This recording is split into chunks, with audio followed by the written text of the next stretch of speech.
دوستان، به چنل یوتیوب من خوش اومدین. میخوام راجع به این موضوع صحبت کنم که اگه این کار رو انجام بدیم یا اگه به نحو احسن انجامش ندیم 100% تضمین میکنه که پشت کنکور میمونیم و از سال بعد دوباره باید پشت همین میز بشینیم. لطفا قبل از اینکه این ویدیو رو ببینین چنل رو سابسکرایب کنین، لایک و کامنت یادتون نره چون کامنتاتون خیلی بهم انرژی میده. خب توی این بازه‌ای که مونده، توی این 40-50 روزی که مونده، ما دو نوع دانش آموز داریم. دو نوع فردی که میخوان کنکور بدن. یکی اون بچه‌هایی هستن که الان کلا بریدن، اصلا فقط روزاشون رو دارن میگذرونن، که راجع به این دسته از افراد توی ویدیوی قبلی توضیح دادن که این 50 روز چقدر مهمه و ارزشش اندازه 3 ماهه. دسته دوم از دانش آموزا هستن که میخوان خیلی خوب درس بخونن، خیلی از این 40-50 روز استفاده کنن واسه کنکور اردیبهشت و بعدش هم حالا واسه کنکور تیر.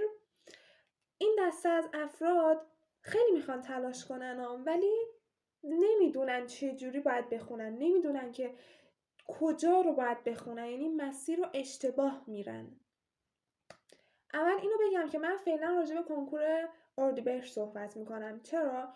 چون اون فردی که الان کنکور اردیبهشت رو بگه که نه مثلا 50 روز مونده بهش من نمیرسم پس بی خیالش برم واسه کنکور تیر بخونم، این دانش آموز دقیقا همون فردیه که کنکور تیر هم برسه اصلا آمادگیشو نداره و میمونه واسه سال بعد. چرا؟ چون از این 50 روز که تا کنکور اردیبهشت استفاده نمیکنه. میگه که من که به اردیبهشت نمیرسم. این 50 روز از دست میده و دوباره 50 روز میمونه و کنکور تیر و دوباره میگه 50 روز واسه کنکور تیر مناسب نیست، کافی نیست و میمونه سال بعد. خلاصه که اولی که این 50 روز رو در نظر بگیرین، قدرش رو بدونین و حالا میرم سراغ اون دسته از دانش آموز. من یه اشتباهی که سال پیش کردم واسه کنکور اولم این بود که تا فروردین ماه داشتم پیشروی میکردم.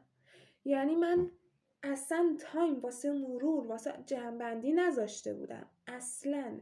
چرا؟ چون عقیدم این بود که خب روژینا هنوز تموم نکرده درساشو، هنوز کتاباش مثلا مونده، هنوز فلان تدریسش مونده، هنوز کامل تموم نکرده، پس چی رو بخواد بره جمع‌بندی کنه؟ این دقیقا اشتباه من بود و میدونم خیلی از بچه‌های دیگه هم همین اشتباه رو میکنن. اما روش درست و کار درست توی این زمان باقی مونده چیه؟ اینکه شما تا هر جایی که خوندیم مباحث رو، تا هر جایی که درسمون رو جلو بردین، دیگه الان باید استاپ کنیم، دیگه باید ایست کنیم. چرا؟ چون ما هر چقدر بخوایم پیشروی بکنیم از اون ور تایم واسه جمع‌بندیمون کم میاریم. جمع‌بندی اصلا یه دورانی هست که شما بی نهایت درصدتون افزایش پیدا میکنه. مثلا تو الان هر چقدر درس خوندی، هر چقدر رفتی آزمون دادی، خودت خونه تست زدی، میبینی که مثلا درصدات بالا نمیرفته، هر چقدر میخوندی هیچ تأثیر نداشته واسط. ولی دوران جمع‌بندی، دوران طلایی عید یه کاری میکنه که شما واسه هر درسی درصدتون 30%، 40% درشت کنه و خودتون هم اصلا باورتون نمیشه. من میدونین اینو کجا متوجه شدم؟ من زمانی که کنکور اردیبهشت رو دادم، میگم که اون موقع اصلا من جمع‌بندی نکرده بودم. خلاصه تراز من اومد و بعد از کنکور اردیبهشت با اینکه امتحانات نهایی هم بود، من امتحانات نهایی رو هم میخوندم، اون تایمی که یکم باقی میموند رو من رفتم سراغ آزمون زدن و جمع‌بندی کردن درست.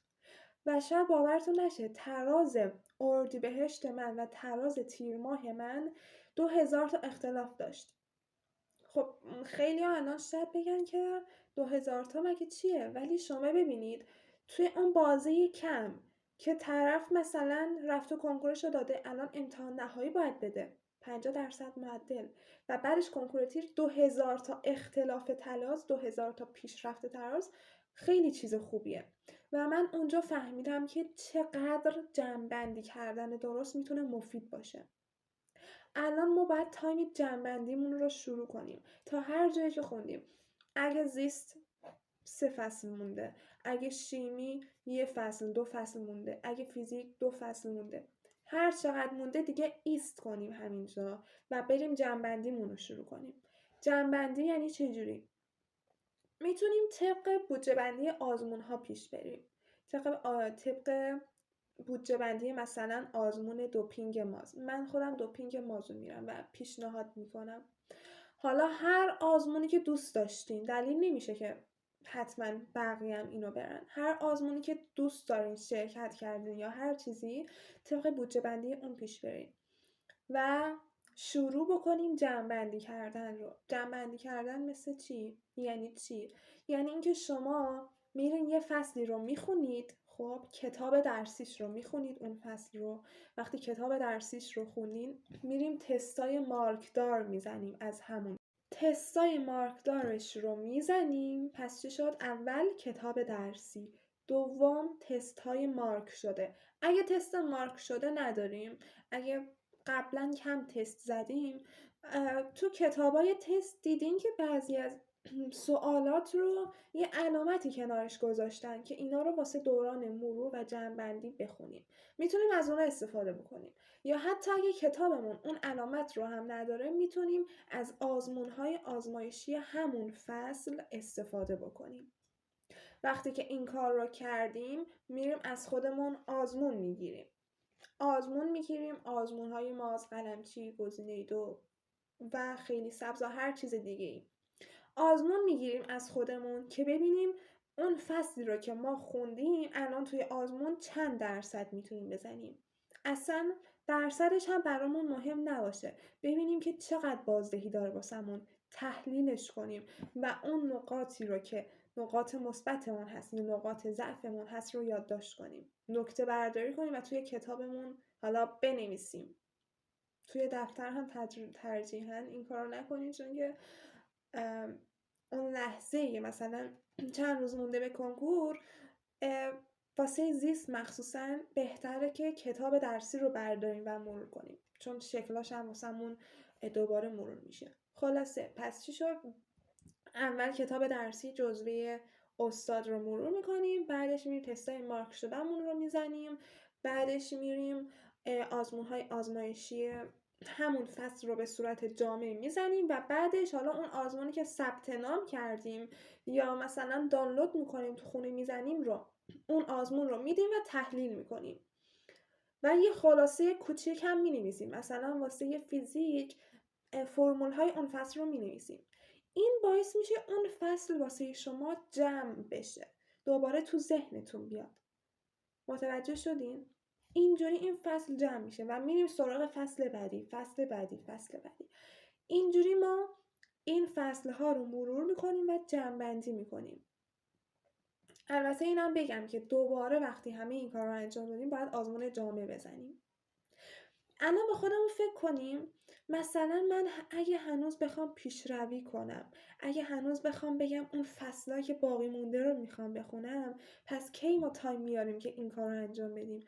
کی تایم واسه جمع‌بندی میاریم؟ جمع‌بندی خیلی مهمه و به زمان هم نیاز داره. از همین لحظه ما باید شروع کنیم جمع‌بندی کردن رو.